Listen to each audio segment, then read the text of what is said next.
In honor of Bon, I watched the first 2 episodes of Columbo. That's all I gotta say. And now I want to murder Sua.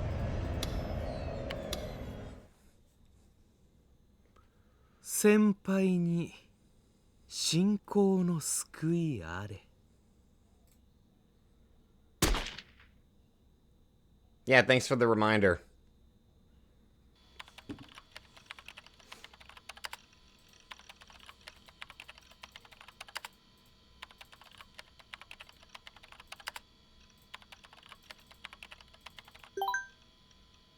Grim has joined the room.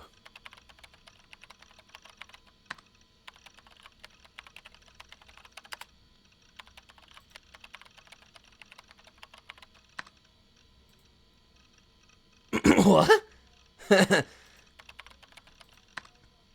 Kill me. Kill... After all this time, only now you become Chuny?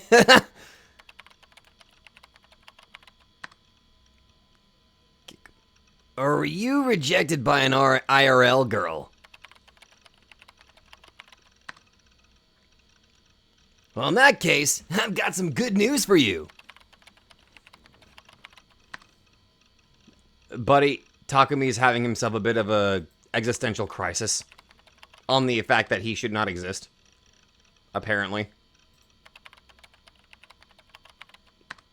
Or he's a delusional existence. If you stay a virgin till 30...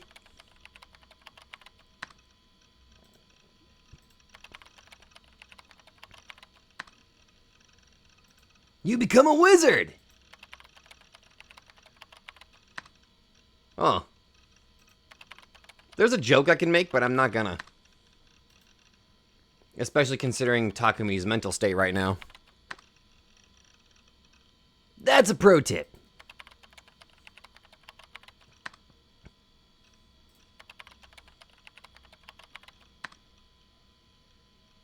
Speaking of pro tips... apparently there's gonna be a festival in about an hour.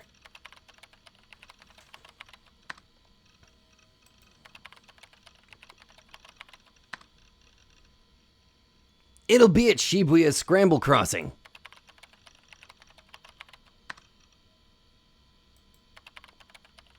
Jesus Christ, Takumi.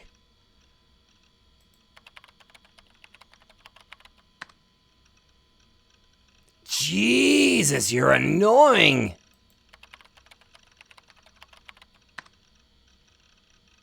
Well, if that's what you want, you should go.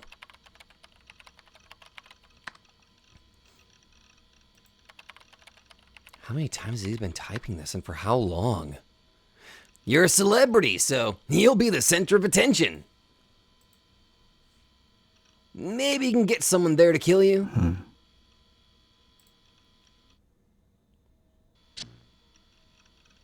Turning off my PC monitor, I hugged my knees with my arms. 僕を殺してよ。誰か。お兄ってば。 In my hand was Seiretan, my one and only ally. おーい、開けろ。 He can't even hear her. Perhaps because I'd been holding her in my sweaty hands for a while, her slender limbs were all sticky. And not only that, but her arms have been bent. こら、開けろ。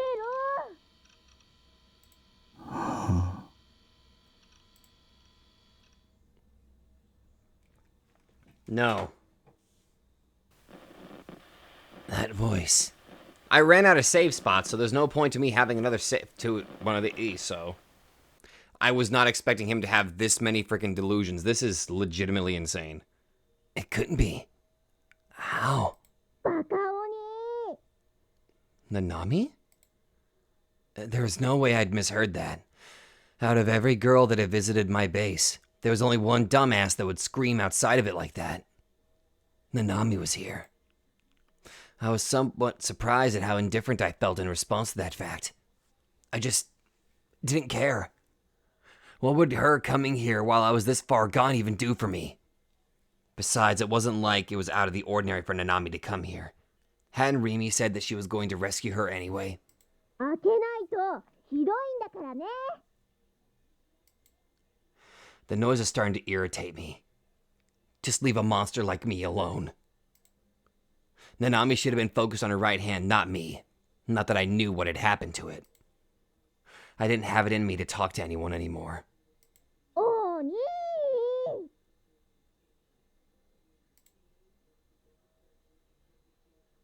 But she was being too loud, so I was forced to get up from my chair and head for the door. The door seemed so far away to me, which made me realize I was scared to see her.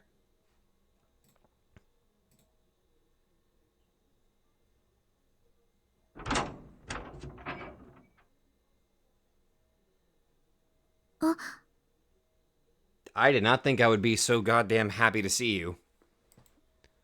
The second I opened the door, Nanami shivered a little, then fell silent. おにー。 Even though she'd been shouting at the top of her lungs just a few moments ago, she was acting strangely meek now. I was confused. I'd barely ever seen Nanami act like this.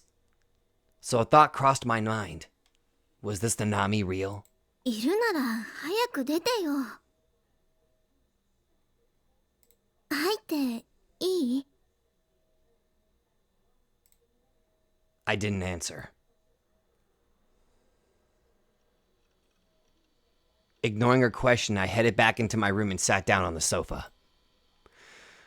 I once again took hold of my Seiretan figure and gripped her tight. So tight, in fact, that my hand hurt slightly, but it didn't matter because that pain too was a delusion. I'm assuming that Nanami knows. But here's my thought process. In the very slim chance that Nanami knows that my character is a delusional existence, my guess is that her real brother, Takumi, asked her to spend time with this delusional recreation because it feels like this version of Takumi was created to live a life that the real Takumi was never able to experience. That's what I'm thinking. At least that's my theory. So, I don't know. Nanami followed after me, entering the room in silence. Once she came inside, as if she didn't know what to do at that point, she moved aside the magazines scattered across the floor and squatted down. She didn't speak, even though normally she'd have started scolding me the second she got the chance.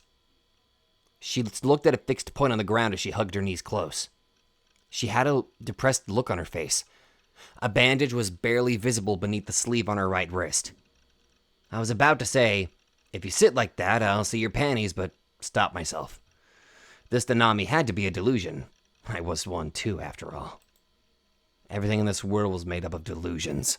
Delusions developed only within my mind.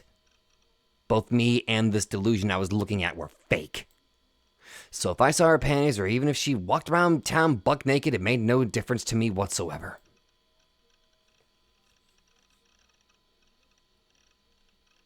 Averting my gaze from Nanami, I looked up at the ceiling. With no particular goal in mind, I started counting the rusty spots. I didn't want to look at Nanami. I'd only feel empty if I did. Silence took over. Only the sound of the fan on my PC could be heard throughout the cramped room. Even though every time Nanami came to my base, it turned into my own personal hell, one that was annoying as could be. I still felt that way, but those memories too might have been delusions. ねえ、おに。何か喋ってよ。 A voice devoid of all energy. This couldn't be Nanami. Therefore, she must have been a delusion. どうして何も言ってくんないの？包帯のこととか気になんないの？ And now she's pointing out the actual bandage. I concentrated on my task of counting the rusty spots. I don't care. You're a delusion. Even if you were the real one, I'm completely unrelated to you. I'm a delusion, so I'm not related to you by blood. 何か言って。お願いだから。 The sound of rustling cloth rang throughout the quiet room, followed by a ringing in my ears. My head hurt. These two were delusions, though, so I paid them no mind. Whether Nanami was throwing off her clothes, taking off her bandage, or doing something unthinkable, it wouldn't surprise me. I didn't care. This was a delusion, and so was I. Even if there wasn't a concrete line of logic, it was the obvious conclusion to reach, and that was the end of that. ほら、見てよ。 I wasn't going to look. I was too afraid. 青技、だいぶ消えてくれたな。最初はすごく腫れてたんだよ。 Bruise? バスケしてて、転んで打撲したんだ。見てもくれないの？ナナってお兄に心配されたこと一度もないな。 Oh, fuck. Oh, that phrase hurts. Oh, that phrase hurts. 逆はしょっちゅうなのに。 I didn't want to see anything. I didn't want to think about anything. ねえ、ななみ。 Fucking give props to the fucking VA. Like, there was no my god. Without meeting her eyes, I called out to my sister, or to the girl whose identity I wasn't sure of. お前が本物でも偽物でもどっちでもいいよ。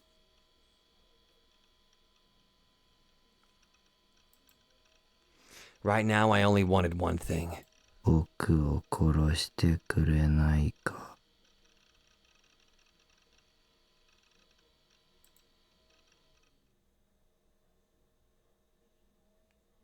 Jesus. You need to get out of there. You need to get out of there. At the front entrance to H Tokyo General Hospital, Kusunoki Yua fixed her gaze beyond the automatic door. Having been told by Bond to get out of here now, she had reluctantly complied and went outside. However, in her worry, she could not bring herself to go any farther. Bond had followed the mysterious figure and vanished up the hospital stairs. It had not even been 3 minutes since then, but hoping that Bond had already returned, Yua peeked into the lobby. This was after Bond had headed into the hospital alone. Yua had ignored Momose's orders and had followed after him. Also, she could get one step closer to the truth behind her little sister's death and the true perpetrator. The person that had told Bond to back off over the phone and had abducted Bond's junior, someone who must have been named Suwasan, was most likely the same one that had killed her sister, Mia. That was the feeling Yua had, and as such, she had been unable to hold back her impulsive emotions. Despite Bond's various warnings about the dangers of involving herself with this case, Yua had come nonetheless. Moreover, it was not as though Yua would be able to achieve anything by coming here. She was nothing more than a powerless high schooler after all. Somewhere in her mind, Yua hoped that Bond would simply come running gallantly back after apprehending the culprit. If that happened, she would have the opportunity to question them directly. Why did my sister have to die? That was the one thing Yua had to ask. Suddenly, Yua felt a gaze upon her. She nervously scanned her surroundings. It had not even been 2 hours since the sun had set, yet oddly enough, the hospital's front entrance was eerily quiet. Right next to it was the urgent care entrance, which also served as the entrance for emergencies, and yet, not even there housed any signs of human presence. A train gently ran along its tracks beside the hospital. Hardly any cars passed by the large street in front of it, and there was nary a single passerby. She's by herself. Fuck. Housed between the sleepless cities of Shibuya and Shinjuku, where Yua was akin to an abyss of darkness, forming the interstice of two bursts of blinding light. No figure that could conceivably be responsible for the gaze was visible. Holding back her anxiety, Yua placed her hand on her chest and let out a small sigh. Following this, she found herself glancing over at the hospital ward. Are you the sister? Or are you just Yua in a different outfit? There at the entrance to the hospital ward stood a single girl. This is basically Yua without her glasses. I'm assuming this must be her sister. The lights were out, rendering the area very dimly lit, and yet the girl's figure was clearly visible amid the darkness. Mia-chan. Yep. Without intending to, Yua whispered that name. Her sense of reason told her it was impossible, but nonetheless, she could not keep those words from escaping. The girl was a mirror image of her, a mirror image of her twin sister that was no longer of this world.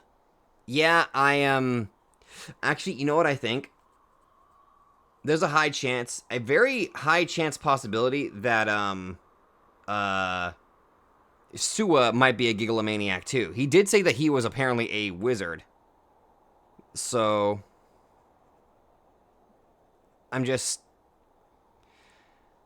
So, what I'm thinking is, Sua, no, would Sua have anything to do with Mia's disappearance? I don't know. If so, then he would have an idea of what she looks like, or he would even know about Yua herself. I don't think Yua's a gigalomaniac, but my guess is that, well, maybe Sua is creating this mirror image, and he's gonna use this to, kill her. Moreover, Yua recognized the clothes she was wearing. She knew almost for a fact that they were her sister's clothes. The possibility of her perhaps being a ghost filled Yua with fear that made her hair stand on end. Suddenly, the girl turned and headed for the automatic door marking the entrance to the hospital ward. The moment she grew close enough, the door quietly slid open. It isn't a ghost. Yua was in shock, but before she could register anything more, she promptly ran after the girl and into the hospital ward. And she's going to die because Sua's probably going to kill her. Inside, perhaps due to it being past closing time, it was even quieter than outside. Each time Yua took a step forward, her footsteps echoed forth into the depths of the corridor. It had been just the same in the outpatient ward, but the fact that it was even quieter here made her very uneasy. The girl had disappeared up the stairs. Yua heard the faint sound of laughter coming from ahead. It's like a scene straight from a ghost story. Hopefully it's better dubbed.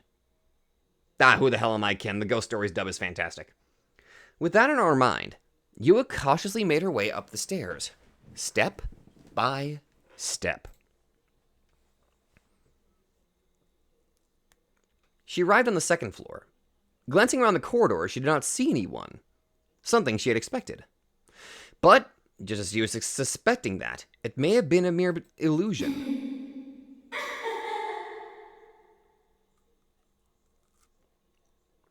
Well, that's fucking ominous. A girl's laughter sounded from the floor above. That voice and the sound of its laughter were identical to what Yua had heard time and time again in the past. Climbing up to the third floor and looking down the corridor, Yua saw a girl with the same face as her standing there. Stop doing that. One of the victims of the first New Gen case, the group dive. Her little sister, who should have died 2 months ago. Kusonoki Miya was stood right there, with an unmistakable sense of presence.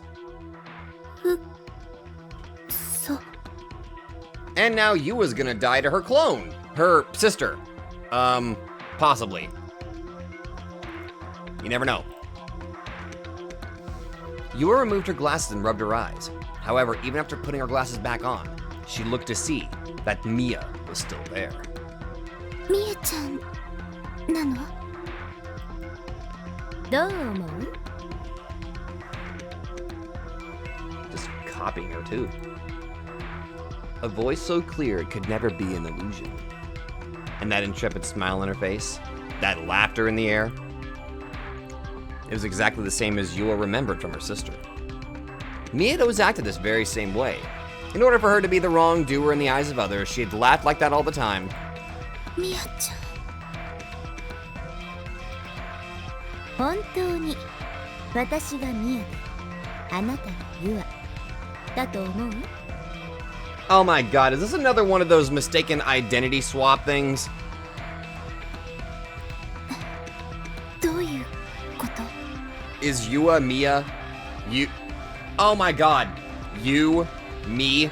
I don't know if that was intentional, but my brain just kind of like, the wonders of the English language. Her name is you. Her name is me. I'll be damned. You are me, and me are you. Wait a minute. もし逆だったら?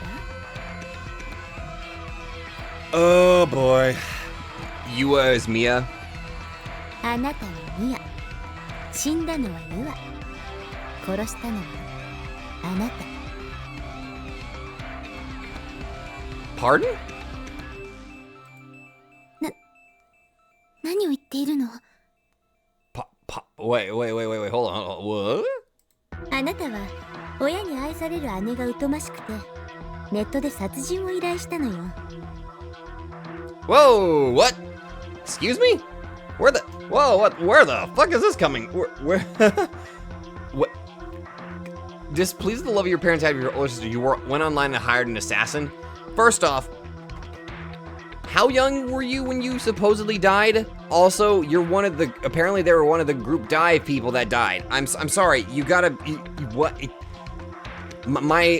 What?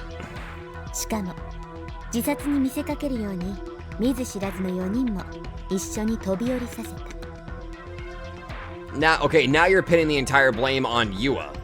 あなたは姉になりすまして妹の死を悲しみ涙を流しているふりをしながらこれまで姉が独占していた親の愛を手に入れて心の中ではほくそ笑んでいる。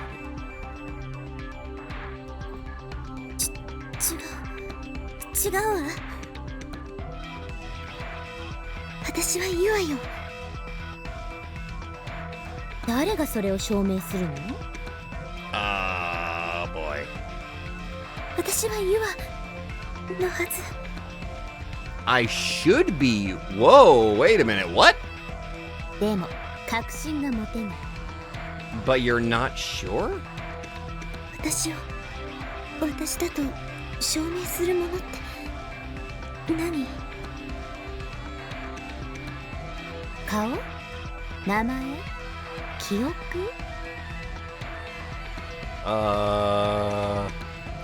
自分のことなのに自分で自分を証明するなんて不可能。 I can't prove how I myself will. 私がミアだっていう可能性もあるの。You wait, what? Are you actually Mia, or are you trying to really mindfuck me here? あなた Because I が did い not ろいろ consent と to 調 that. べていたじゃない。多重人格、無遊病。 Oh, you gotta be fucking kidding me. So wait a minute, is wait. Are they seriously pulling the This is the second time they brought up this potential idea. Was that supposed to be like a red herring about him having multiple personalities, and it just turns out that Yua was the one that's got the multiple personalities? Which, if that's the case, that would also explain why the parents never acted as if the sister didn't exist. Wait, no, hold on. But then what about the group dive? There should be, wait, oh.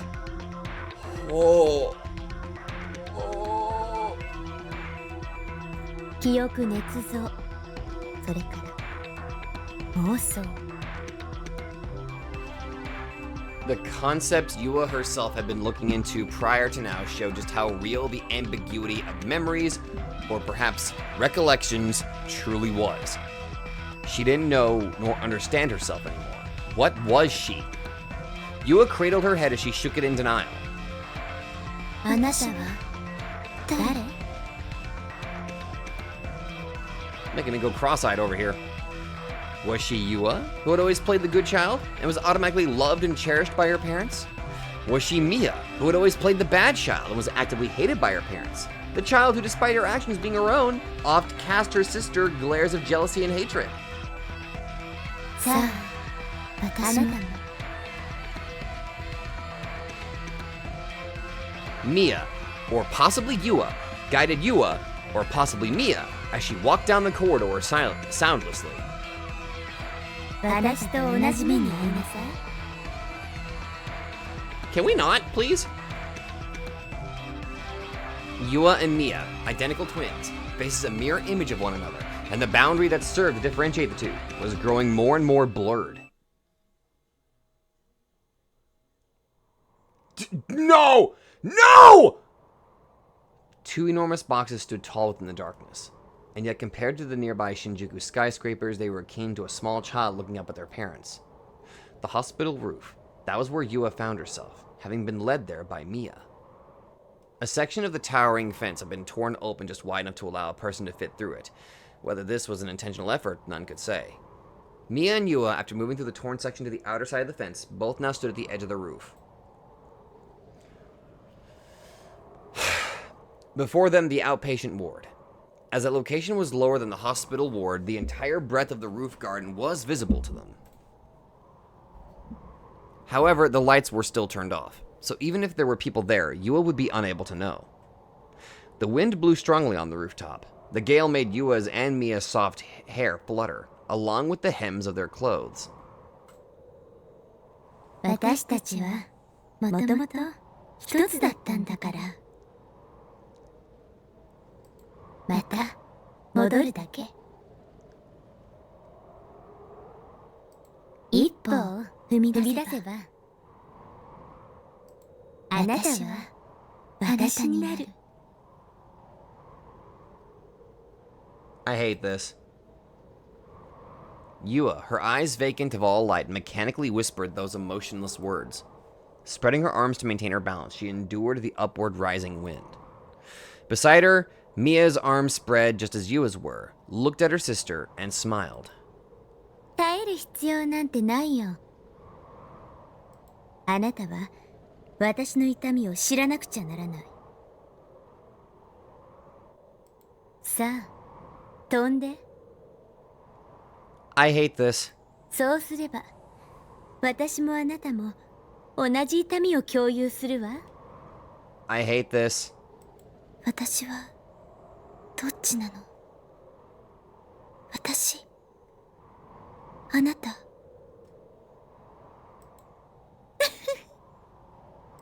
それを聞いても意味はないわ。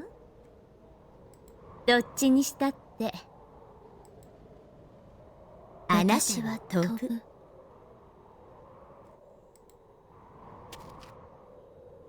All hesitation left within Yua disappeared, and so moving her forward, she... A gunshot tore through the dark night, and with a start, Yua came to her senses. Realizing where she was, she let out a frightful scream. The sheer height of where she stood immediately disoriented her, making her lose her balance. She very nearly fell, but in her desperation, she shot her hand toward the fence behind her and grabbed onto it. Because of this, she successfully managed to avoid being met with a terrible fate. Thank God! The gunshot had come from the roof of the outpatient ward, leading her to look at it once more. In the circular clearing on the roof garden, she managed to spot multiple figures. There were two of them. One was on the ground and the other stood beside them. She could make out the killer. Had the detective shot someone? Or had the detective been shot by someone? 何をしてるの？ Fuck you! どうして私と同じ痛みを味わおうとしないの？そんなの卑怯よ。ずるいわ。ミヤちゃん。Oh my god, that... I just realized, if her sister is like an alternate, her sister was real, and because of the trauma of losing her sister, she created the personality of her sister, and now that... This isn't her real sister. This is basically a personality that was born due to the trauma of actually losing her real sister. The group dive actually happened, but she created a personality as a sort of... It's not really much of a coping mechanism, but she couldn't bear the reality of losing her sister and the trauma that was also kind of inflicted on her by the fact that her parents didn't remember her sister caused this version of her to be born. This version of her was the one that we saw whenever she was interrogating Takumi.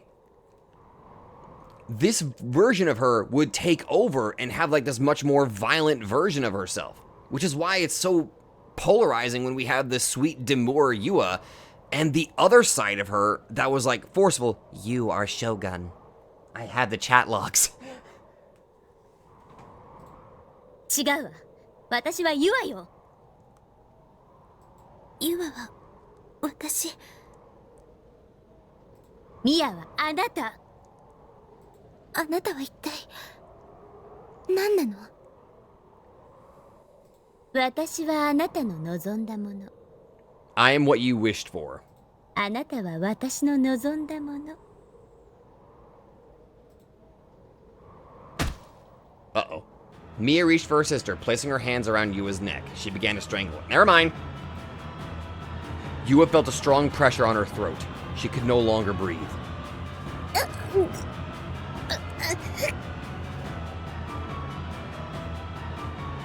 Mia was no ghost.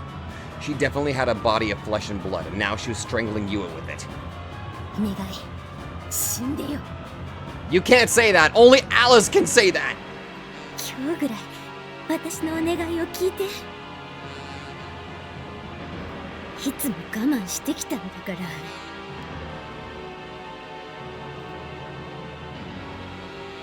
Yua's vision grew crimson.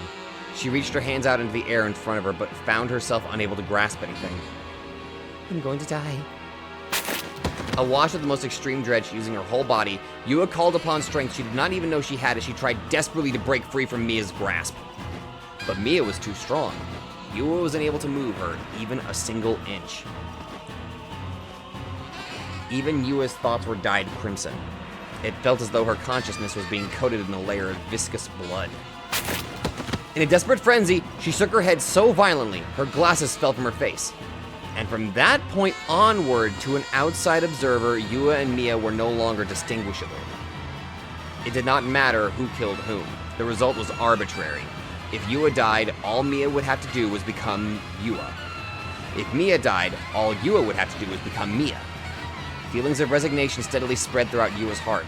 Before her eyes was Mia's, or possibly Yua's face, seething with anger. Not wanting to see such a sight, she looked away. And what vaulted into her red field of view was the shrubbery.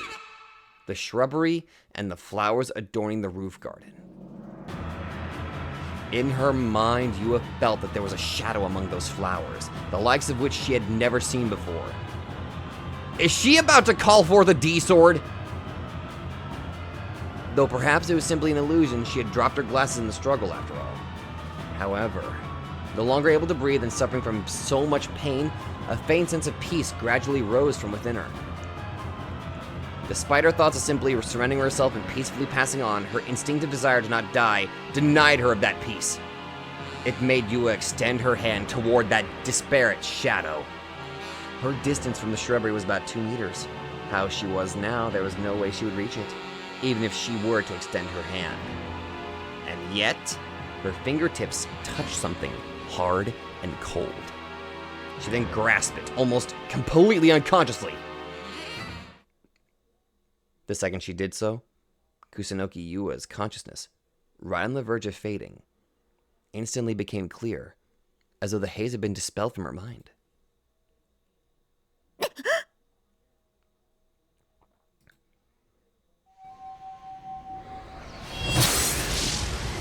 There was an invisible yet fierce impact.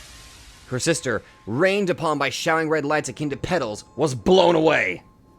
Languidly standing up as she gasped for air, Yua looked at what she was holding and instantly doubted her eyes.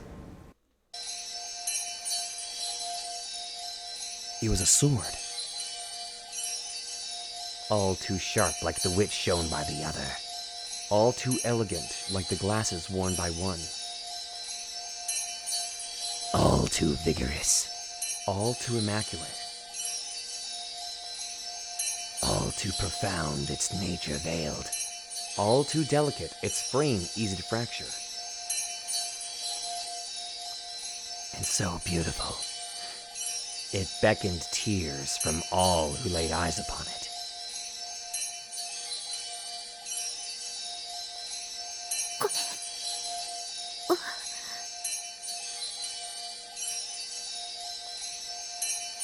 The object now in her hands. It reminded Yua of Ayase's sword that she had seen at the overpass, and of the sword that Bon had spoken of, Senna's. 今のは何？ Mia, after being blown away by the mysterious impact, had been buried in the shrubbery. As she held her head, she freed herself from it and crawled back to her feet. Well, the friggin' personality thing was a bust. あなたは何をしたの？私はみやちゃん、私やっとわかったわ。どうしてここまで一生懸命あなたの死の真相を調べていたのか。私を殺そうとしたの？私はまた殺されるところだったの？また？結局私はあなたが怖かったのよ。当てつけに死なれたと思ったの。あなたがわからなかったの。あなたが死んだ理由は私のせいじゃないって証明して安心したかった。最低のお姉ちゃんね。どうして死んでくれないのよ。 She could no longer get through to her. Their two selves, once together in the beginning, had now diverged completely, never to return to one again. Mia reached to grab her once more, reminded of the pain she'd experienced before. Yua's trembles of dread returned, leading her to...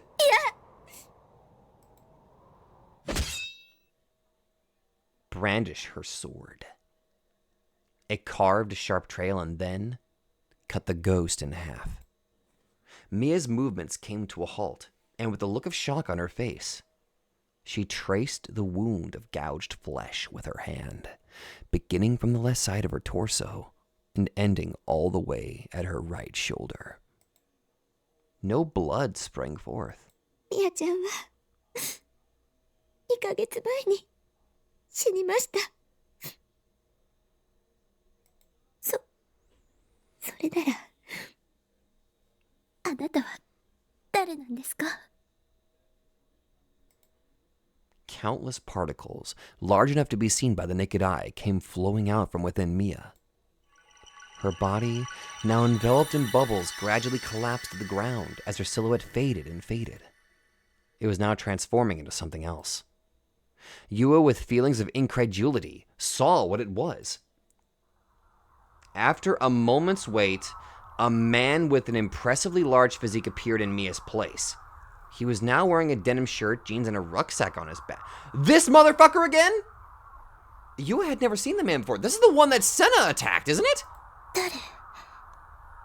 あなた誰？どうしてみやちゃんの姿に？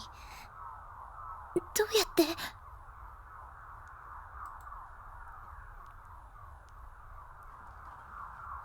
Yua backed away in confusion, still holding her D sword. The man was similarly bewildered. He had likely not predicted that he would have been uncovered, leaving him to act in a very clearly frantic manner. お前こそなんで？まさかこのガキギガロマニアックスか？聞いてないぞ。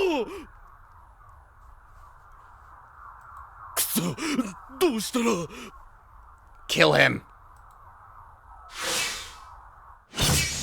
And then, ignoring gravity itself, it came flying in, its path almost horizontal. By the time the man looked behind him, it had already perforated the rucksack on his back. Oh, getting rid of the signal, the thing that's causing all this shit.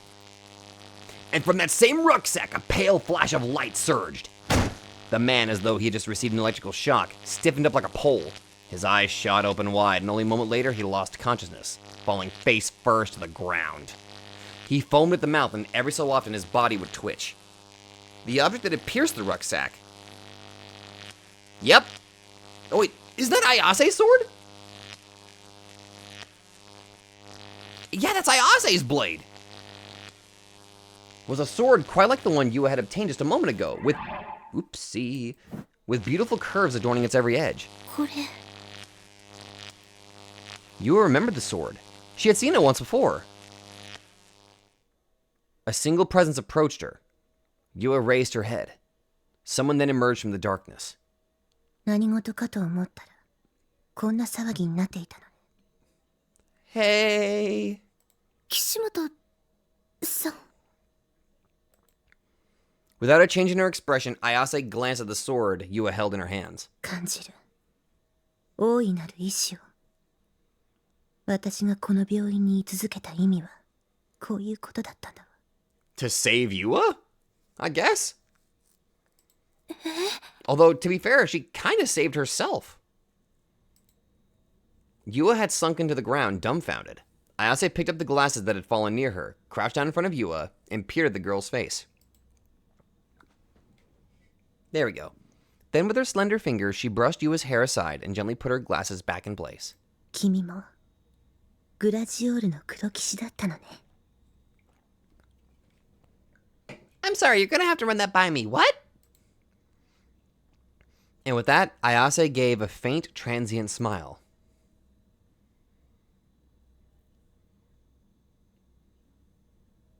Oh. 僕を殺してくれないか。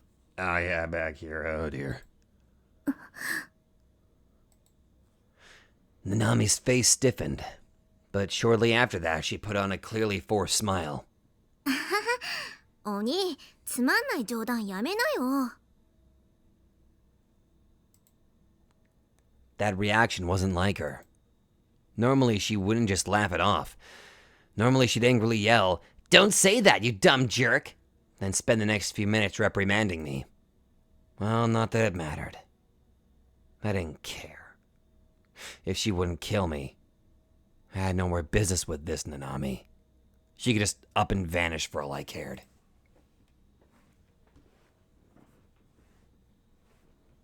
I locked eyes with Seiratan. If only Seiratan was the third dimension, she would have gladly granted my wish.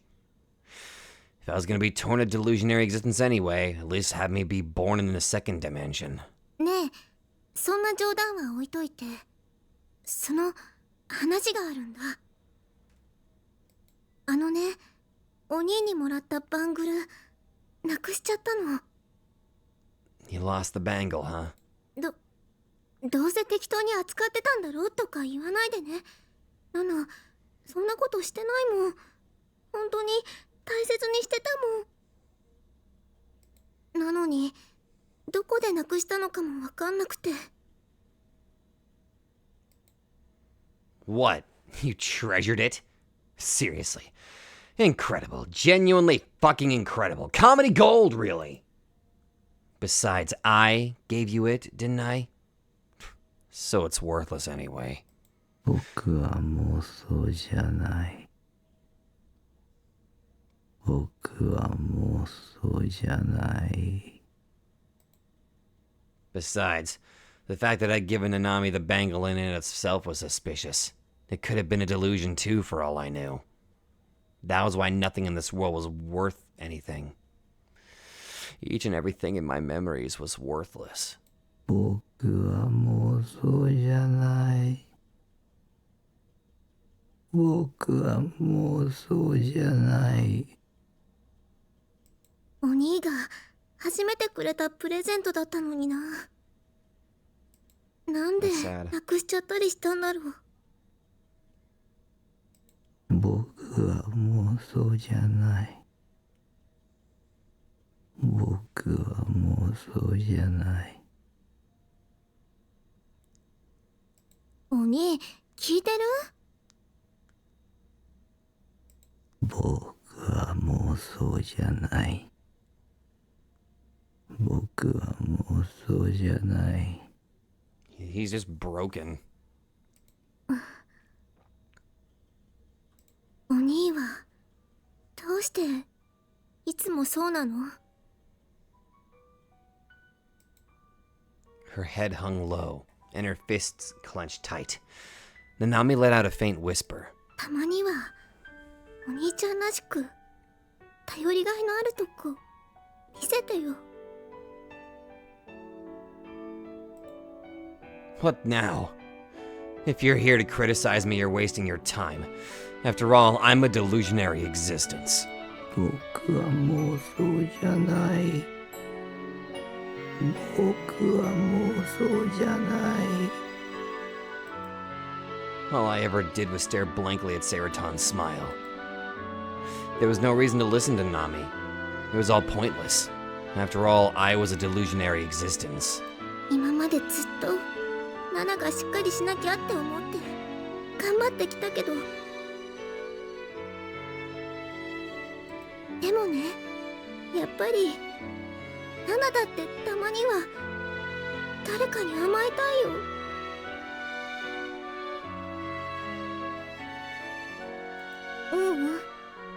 誰かにじゃなくて。 You want your big brother to be a big brother. お兄に甘えたいよ。僕は妄想じゃない。僕は妄想じゃない。だってお兄はナナのお兄なんだから。お兄に頼りたいって思うことナナにもあるんだよ。僕は妄想じゃない。僕は妄想じゃない。 Jesus Christ. I can't even be mad. I can't. そりゃいつもああしろこうしろ言われてお兄も嫌だろうけど、それはお兄がだらしないから仕方なく。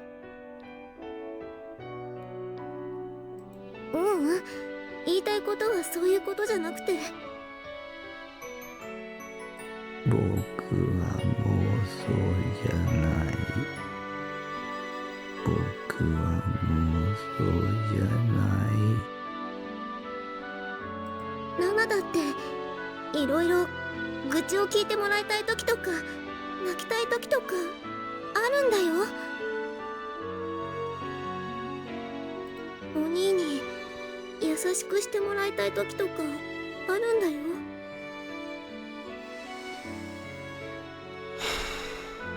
僕は妄想じゃない。僕は妄想じゃない。ねえお兄、ナナの話聞いてよ。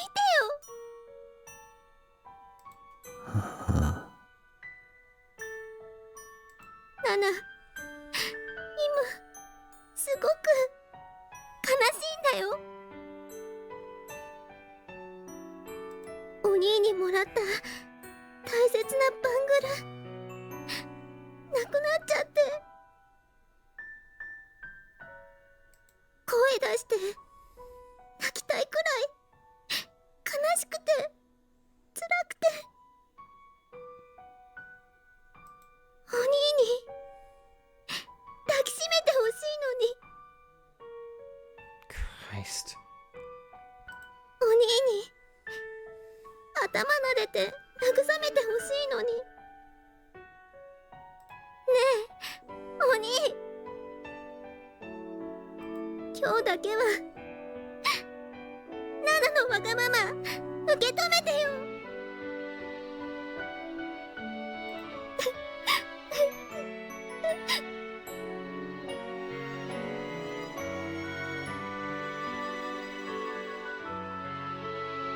Raising my head in a daze, I saw Nanami crying. She was hanging her head low, and while she was trying her best to hold them in, tears ran down her pained face all the same.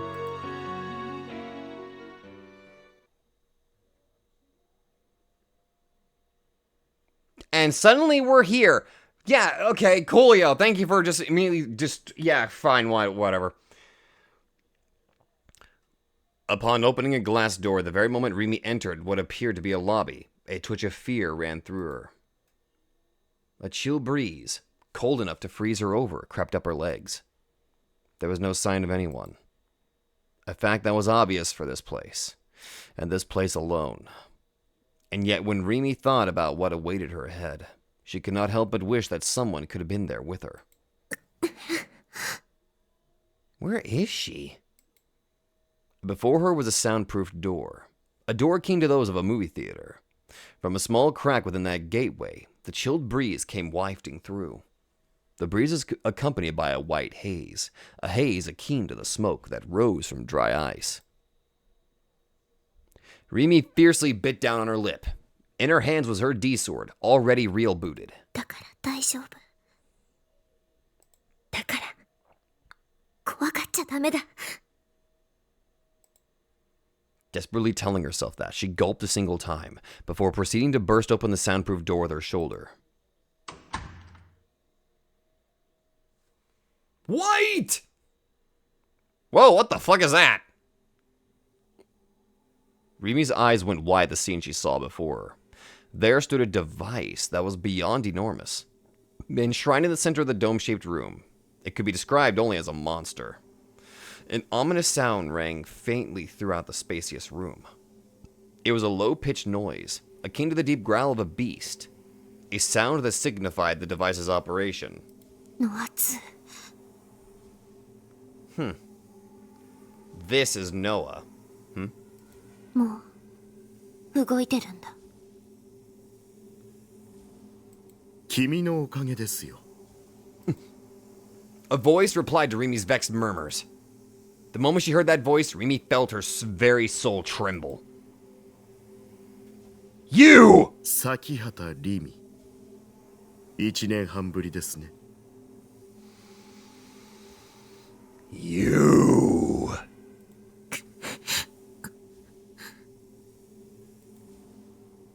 Rimi's instinct was to be engulfed in fear. Shivers rose from the depths of her heart. Abominable memories attacked her consciousness. Her grim past was on the brink of being resurrected. To endure such a threat, Rimi strengthened the grasp on her D-sword and lightly shook her head. Once she regained her hold, she shifted her gaze toward the voice. Right beside the enormous device, Noah too was him, the figure of a man donned in a suit. And by his side... ナナちゃん。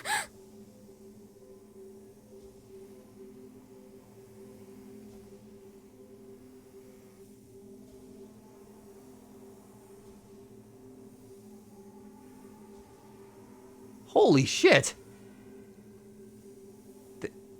That's Nanami? Was Nishijo Nanami held captive?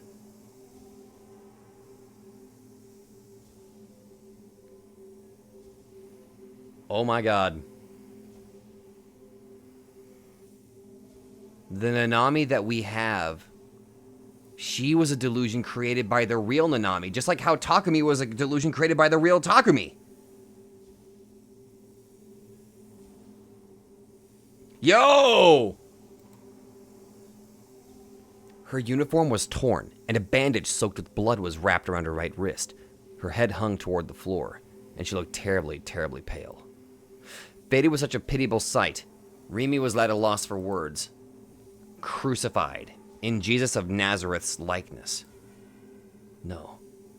What held her now could not be called a cross.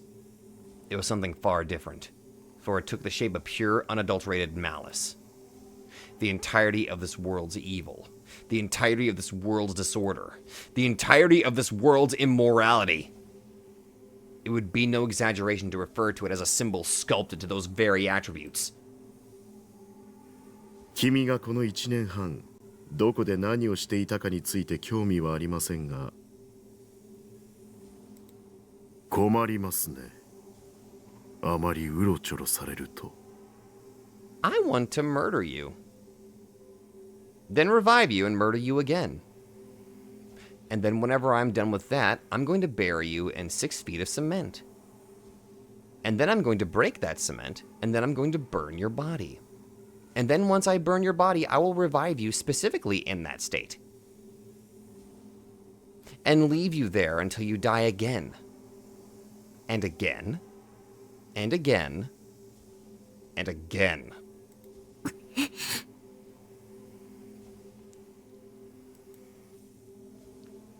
The man, Norosho Genichi, spoke in a peaceful tone, but his voice was embedded with the sharpness of a blade. Doing everything in her power not to sink to her knees, Rimi glared back at Norose. ナナちゃんを離して。ほう。まさかここに来たのはお友達を助けに来たという理由ですか？ナナちゃんを離して。その子は何も関係ないでしょ。では直接話してみてはどうですか？ Norose's offer left Rimi confused. She was acting brave, but in truth, the moment she had seen Norose's face, her heart had been seized by fear, and her legs had begun to tremble. Unable to move an inch from where she stood, she called out to the crucified Nanami. ナナちゃん。 Nanami's head ever so slightly stirred. Her eyes, which had been closed until that very moment, opened faintly. She raised her head, and her hollow eyes fell upon Rimi. リミさん。大丈夫？今助けてあげるから。 In the middle of Rimi's sentence, Nanami's face twisted in pain. Her face was pale and her breathing labored. 痛いよ。右手が痛いの。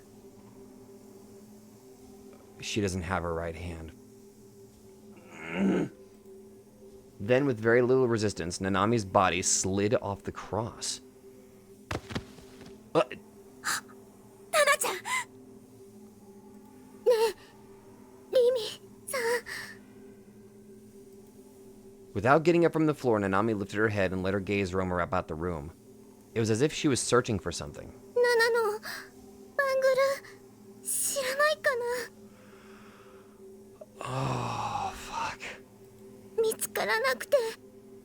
The bangle. ナナのバングルどこにもなくて。 She staggered to her feet, and this time she searched her surroundings with her left hand. バングルだね。分かった。私知ってるから。だから私と一緒にここを出よう。病院に行こう。ね。 Hospital probably not the best place to go to. 手が痛いよ。ナナはなんでリミさんのことを知ってるんだっけ。前にどこで会ったんだっけ。リミさんなの。リミさんがナナのバングル。 Oh no. 嘘。どうして。ひどいよ。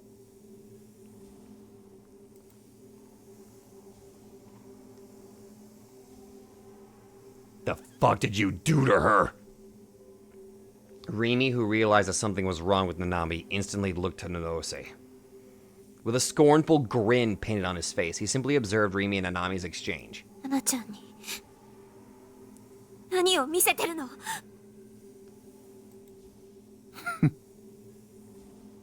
She's fucking with her senses. He's fucking with her senses. I want to... Nanami's gaze was fixed on Rimi. Trembling like a newborn fawn, she slowly stood up, and then she held out her right wrist as if offering Rimi her palm. A bandage drenched in blood. It almost appeared as if her hand were still connected. And yet, one after the other, vibrant scarlet drops fell from the bandage without reprieve. By her feet, a pool of blood grew larger and larger with each passing second. She needs medical attention fast. But despite how frantic she was, Rimi was unable to get any closer.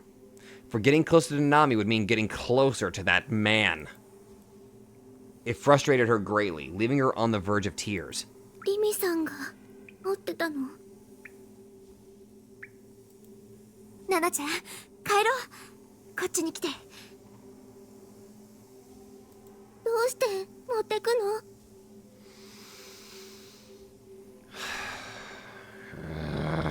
返して。ナナのバングル返して。落ち着いて、ナナちゃん。her vision, everything's being affected because of this bastard. お兄からもらったナナの大切な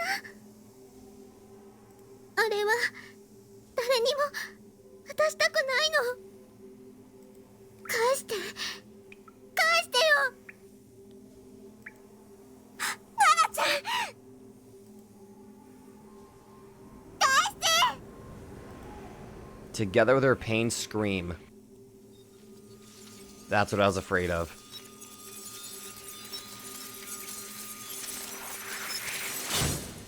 She's been broken to have a D-sword.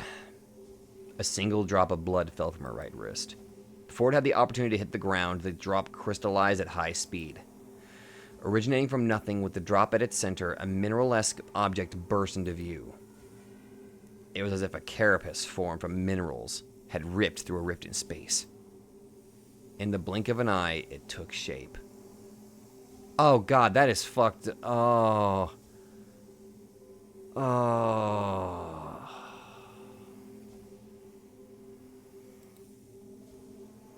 It resembled a cross far more than the object that had previously held Nanami. Or perhaps it was a sword. A sword which pierced itself perpendicularly, as if rejecting all. これはディソード返してよお願い And Nanami, as if embracing it, held it close to her chest. Tears born from all of the sadness within her fell upon it. Her D-sword flickered scarlet, as if one with her pulse. でないとリミさんのこと許さないそんなナナちゃんも気ガロマニアックスだったの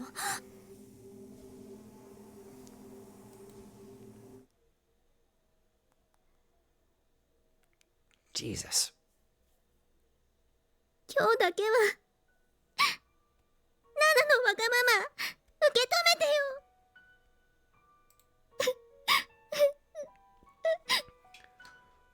This novel is just fucking with my head. I saw Nanami crying. She was hanging her head low, and while she was trying her best to hold them in, tears ran down her pained face all the same. I took one look at her and then I returned my gaze to the ceiling, resuming my mission of counting the rusted spots. 泣かれたって僕には何もできないよ。僕は妄想の存在なんだから。妄想の。そんなこと言わないでよお兄が妄想のはずないじゃんだってナナは小さい頃のお兄のこと知ってるもんいつもナナに世話かけさせてちっとも頼りにならないけどでもお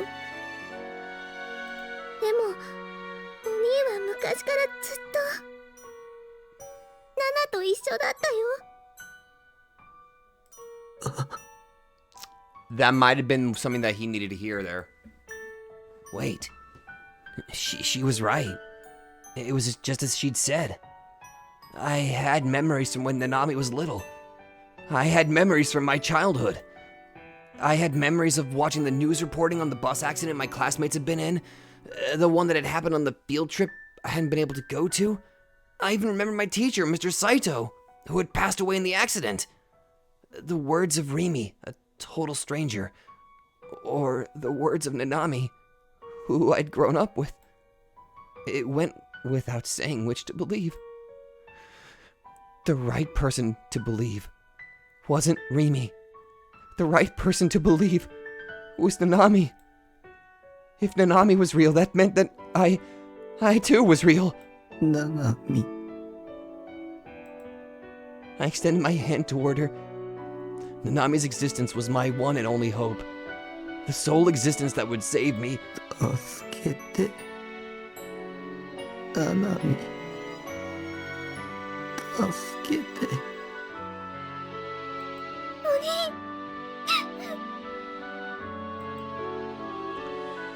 If Nanami's warmth was real, then I could prove that I was real too. Nanami, who had been crying from loneliness, wiped away her tears, looked at me with her reddened eyes, smiled at me with her tearful smile. And I hate the way that it's worded this way. Something bad's about to happen. And 抱きしめてくれる？ I nodded. Then again. Then again. Then once more. By doing so, if I could save Nanami, by doing so, I could save myself. I would gladly hug this bratty little sister of mine, no matter the time or place. I would hug my one and only sister in this world. The one that shared my blood. ナナミ、助けて。 I wanted to feel her warmth as soon as I could. And so, opening my arms to welcome her into my chest, I prepared to hug her. Tightly. Ever so tightly. 兄。 But right that very moment,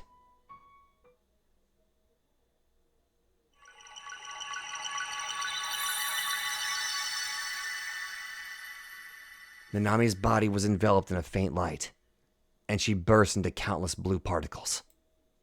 One after another, the particles burst like bubbles in the air. The air in which my arms remained extended, never receiving the hug I so desired.